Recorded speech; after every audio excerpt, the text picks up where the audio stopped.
જામનગરમાં cyber crime ગુનાઓ અટકાવવા શહેરમાં સાયબર જાગૃતિ અંગે બેનરો લાગ્યા। સાયબર ક્રાઇમના ગુનાઓ વધી રહ્યા છે ત્યારે જામનગર સાયબર ક્રાઇમ પોલીસ દ્વારા સાયબર ક્રાઇમથી લોકોને જાગૃત કરવા માટે શહેરના જુદા જુદા વિસ્તારોમાં 40મી વધુ બેનરો લગાવવામાં આવ્યા છે। Jamnagar cyber crime police station દ્વારા સાયબર ક્રાઇમના ગુનાઓને અટકાવવા માટે મહેનત કરી રહ્યા છે। સાયબર ક્રાઇમના અનેક ગુનાઓનો ભેદ ઉકેલી નાખ્યો છે। તેમ છતાં દિવસે ને દિવસે નવતર રીતે સાયબર ક્રાઇમનો ભોગ બનતા લોકોની ફરિયાદો આવતી રહી છે।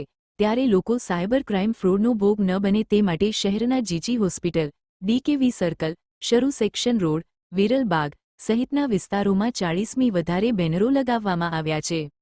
તાજેતરમાં જ જામનગર સાયબર પોલીસ દ્વારા શહેરના જે લોકો ઓનલાઈન છેતરપિંડીના શિકાર બન્યા હતા તેવા લોકોને તેના એકાઉન્ટમાં પરત રૂપિયા અપાયા હતા, જેની કિંમત 1 કરોડથી વધુની રકમ હતી।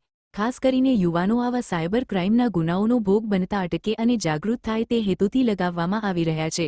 જે લોકો ભોગ બન્યા હતા અને આ કામગીરી જામનગર સાયબર ક્રાઇમ પોલીસ સ્ટેશનના પીઆઈ તેમજ તેઓની ટીમ દ્વારા હાલ કરવામાં આવી રહી છે। બાઇટ જયવીરસિંહ ઝાલા, ડીવાયએસપી જામનગર શહેર।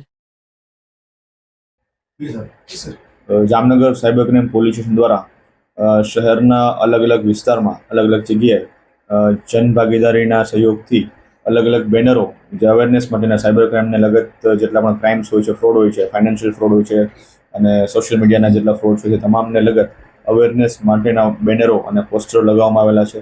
આનો એકમાત્ર ઉદ્દેશ્ય એવો છે કે જામનગરની પ્રજા સાયબર ક્રાઇમ બાબતે અવેર બને અને જે નાની મોટી ઘણીવારો યુઝરથી ઇન્સ્ટાગ્રામ યુઝર કે ઓનલાઈન કાંઈ પણ આપણે યુઝ કરતા હોય ત્યારે જે આપણાથી મિસ્ટેક્સ થતી હોય છે આપણી મિસ્ટેકનો ફાયદો જ્યારે ફાઇનાન્શિયલ ફ્રોડ કરવાવાળા કે સાયબર પ્રકારનો સાયબર ક્રાઇમ કરવાવાળા ફાયદો ઉઠાવતા હોય છે એવું ન બને અને આપણે પહેલેથી જ આનાથી બચી શકીએ સાયબર ક્રાઇમથી એ બાબતે જે આપણી નેશનલ ટોલ ફ્રી નંબર છે, સાયબર હેલ્પલાઇન નંબર છે 1930, એ બાબતના બેનરો, પોસ્ટરો અને બીજી જાણવાલાયક બાબતો સાયબર ક્રાઇમને લગતી એ તમામ બાબતના બેનરો હાલ cyber crime police station Jamnagar દ્વારા લગાવવામાં આવેલ છે। અવેરનેસ માટે સાહેબ કંઈક સંદેશ? જે મુખ્ય નાની બાબતો છે, પ્રાઇવસી, કે તમારું જે કોઈ પણ સોશિયલ મીડિયા એકાઉન્ટ છે અને જેટલા પણ 2 ફેક્ટર વેરિફિકેશન છે અથવા તો બીજા તમે એકાઉન્ટ પ્રોફાઇલને તમે પ્રાઇવેટ રાખવી, આ બાબતની જેટલી પણ એના સેટિંગ્સ છે એ તમામે ઓન રાખવા જોઈએ, જેથી કરીને તમારી ડિટેલ્સ પબ્લિક ડોમેનમાં અવેલેબલ ન થાય।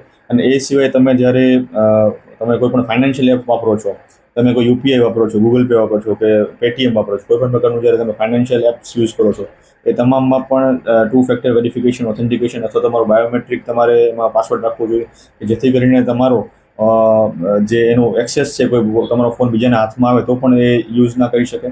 અને જ્યારે તમારે ઓટીપી કોઈ વ્યક્તિનો આવે છે, કોઈ તમને ફોન કરીને કે કોઈ બીજી કોઈ રીતે તમારે ઓટીપી માગે છે, એ ખાસ કોઈને એ ઓટીપી શેર કરવો ન જોઈએ, કારણ કે ઓટીપી એ તમારો ટ્રાન્ઝેક્શન માટેનું એક્સેસ છે।